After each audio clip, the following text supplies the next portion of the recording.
Die tema sit skouer aan die wiel. Psalm 126 vers 5. Wie met trane saai, sal die oes met gejuig inbring. Die eise wat die lewe aan ons stel, maak dit vandag moeilik om te presteer en te oorleef. Dit voel of die lewensvrag en probleme net te swaar en ondraaglik geword het. Die saaier het met moeite die saad gesaai. Sy skouer is geskaaf.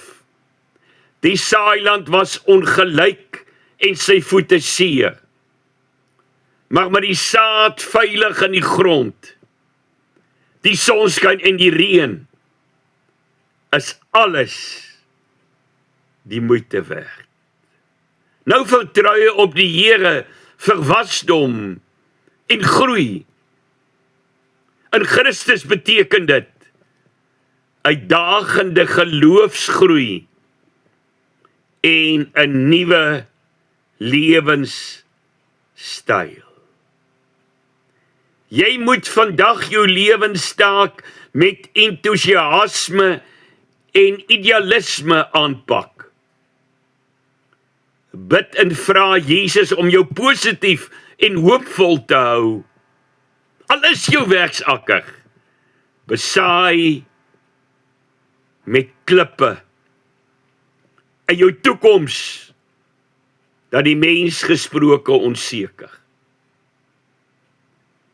Elke suksesverhaal getuig van gebed en harde sweet druppel werk wat nooit ophou nie.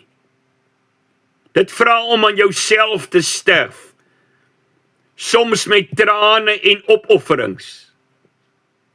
Jy moet bid, en het jou gedagtes, nie woorde nie.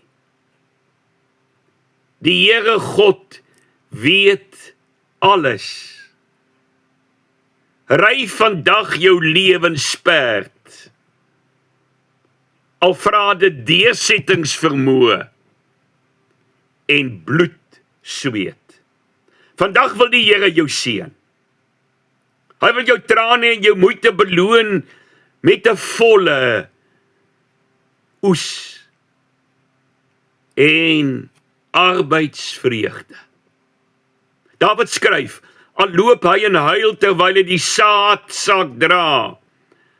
Hy kom juigend terug terwyl hy die gerwe dra. God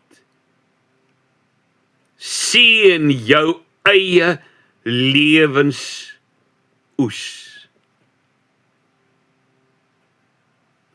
Hy stort sy genade oor jou uit. En hierdie genade is jou geheime wapen. Geliefdes, bestorm vandag die lewe met sy uitdagings en bly droom oor die gerwe en die oes wat jy inbring. Amen, laat ons saam bid.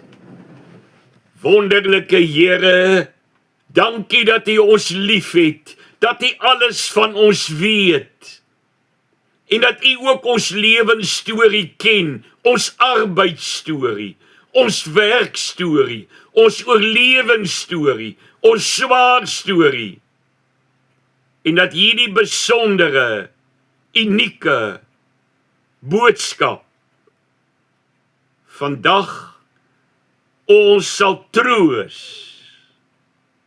Help ons, dra ons, voorsien vir ons, in Jesus se naam. Amen.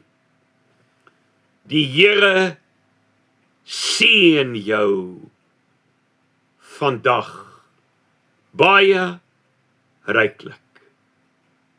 Amen.